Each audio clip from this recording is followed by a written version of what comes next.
Hello YouTube. Hey, it's Dave here with another Watch Love video, and this time taking a look at two new mesh bracelets that I recently picked up from Long Island Watch Company. And these are a beautiful STAIB brand, S-T-A-I-B. I'm not really sure if that's called STAIB or STAIB or STAIB. I'm going to call it STAIB for the sake of this review. But two different ones that I picked up.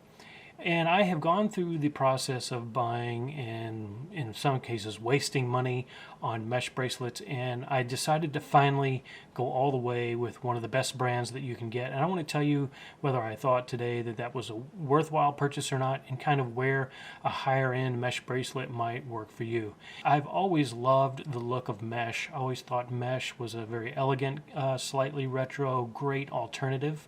Though it's not something I feel like I could wear every single day.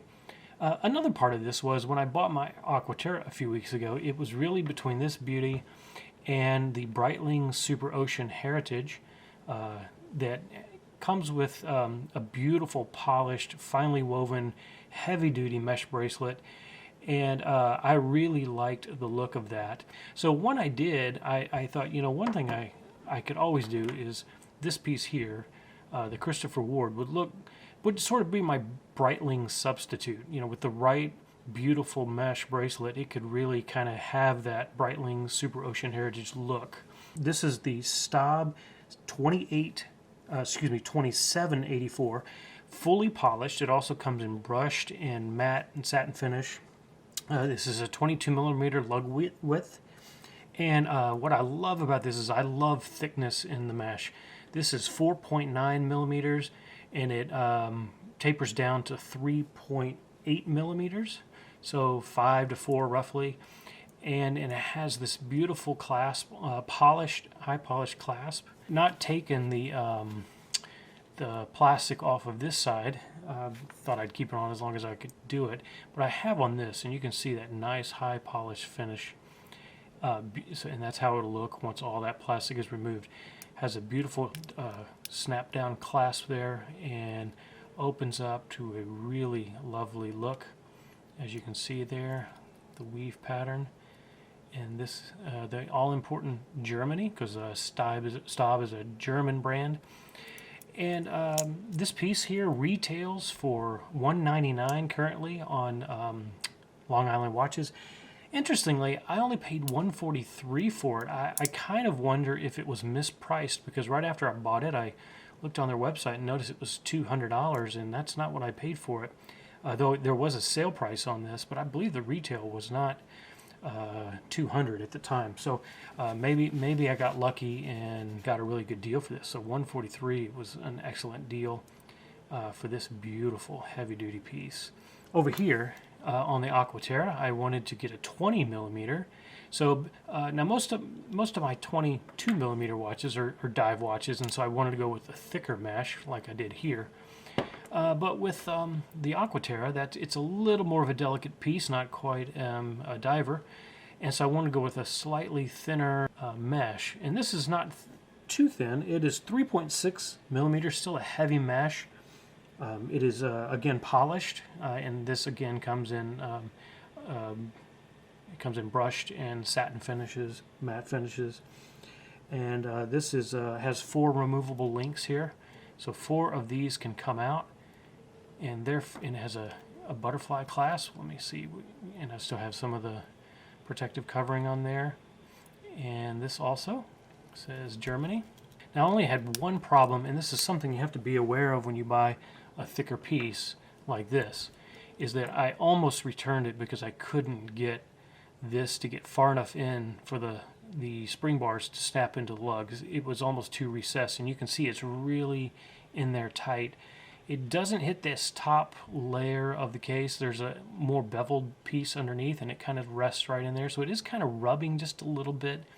But what I had to do is take a thinner spring bar and take a pair of pliers and give it a slight bend to it so that it pointed kind of towards the case, the ends of it, and then I was able to get the lugs in, or the spring bar into the lugs.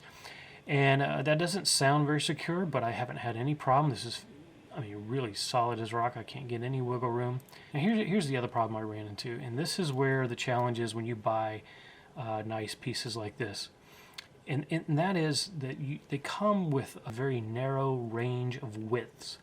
So in this case, these are both, I believe, 130 millimeters to 150 millimeters. So you got to do a little math. For instance, this is about 46 or 7, maybe 48 millimeter lug width. So you say it's 48, and you add to 150, and you get 198.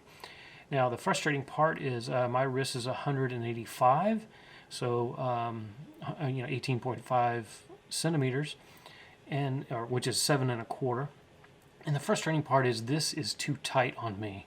This really squeezes my wrist. I have no play, and it probably be because you have the addition of the butterfly clasp material there, so it makes it a tighter fit. So again, I considered returning it, but I was able to source one more of these links for $16 on Amazon. So I got another link coming that will spread this out. So on the Aqua Terra, because the lug width, the lug to lug is a little narrower than the Speedmaster, it's a little tighter. Now when I put this on here, it fits just right. But if I wanted to wear it on here, which is what I bought it for, I need to get an extra link. So use that as a reference point, because my wrist is 7 1/4. These come in 130 to 50, and they come in to 150 to 170. I think there's even a smaller one than this one. This is sort of the medium one, and I really, for both of them, should have gotten the larger one.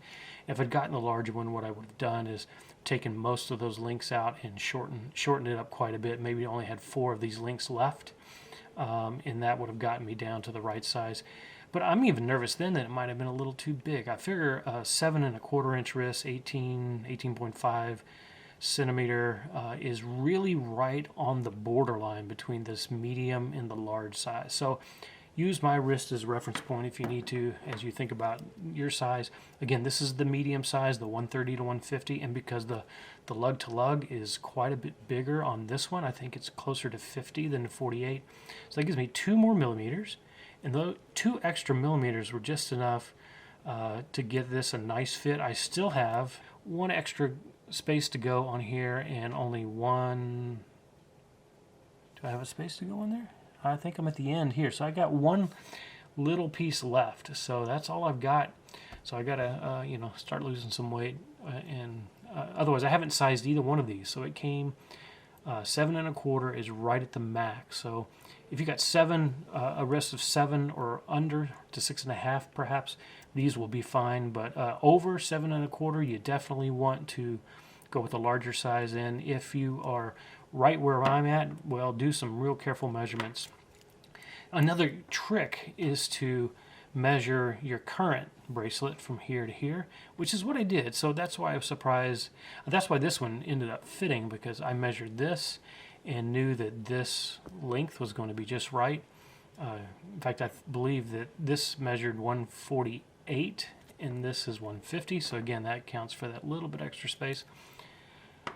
But like I said, you're going to have to do a little math to figure out exactly the right one for you. So is it worth getting a $200 bracelet?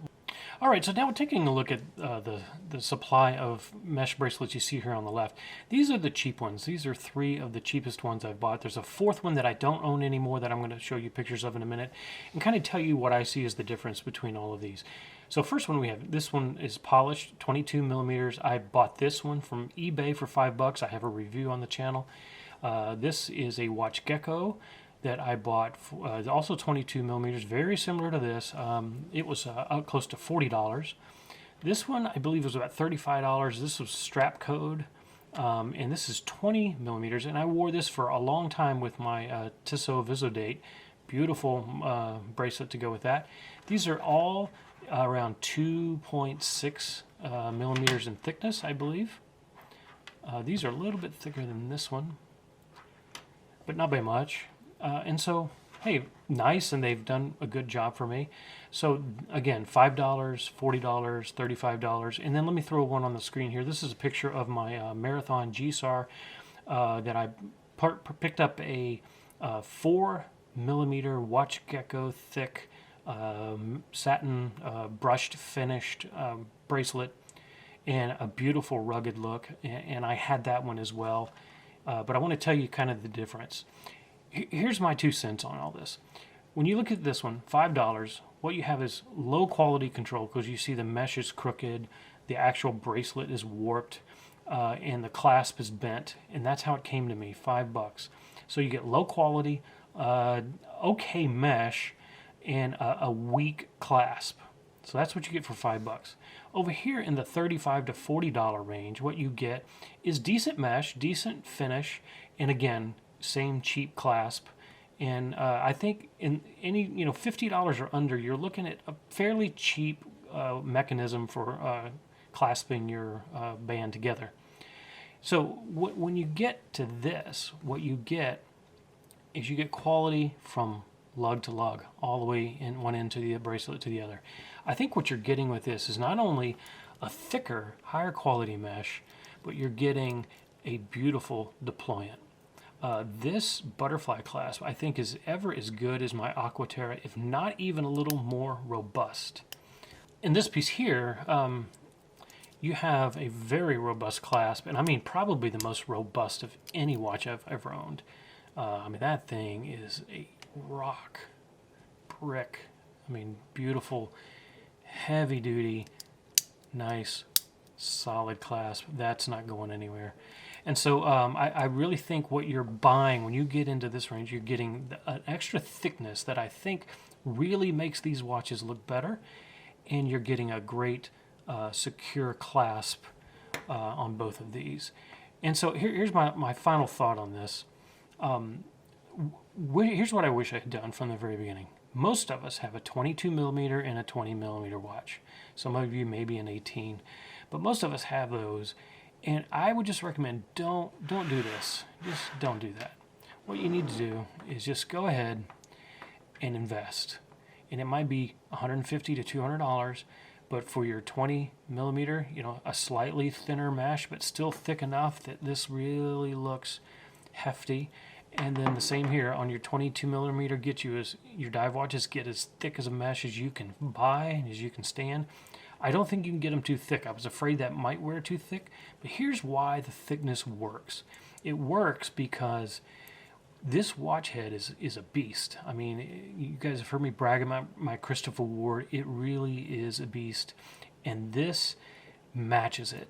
It balances out the watch all the way around. When I've worn this today, it was a very nice and comfortable, well-rounded feeling.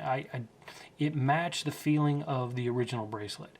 And this is the only time a mesh has ever done that for me. It's made me think subconsciously that I was wearing the original bracelet, but knowing that I wasn't. In fact, I even think on this Aqua Terra, if you got even a little thicker, you'd be just fine, because from on the wrist it looks elegant, very eloquent, but it feels substantial, and I think really that is what you're paying for, and you got a high quality that's going to last you for many, many years to come, and you have a finish that's not going to look all scratched up like my Christopher Ward polished bracelet, as well as my Aqua Terra polished bracelet. They're going to look all scratched up. These are going to look like this for years and years to come, and I think they're a great alternative to protecting your current bracelet and just to giving you an all-around different look. All right, guys. Hey, thanks for watching, and you guys take care, and I'll see you in the next video.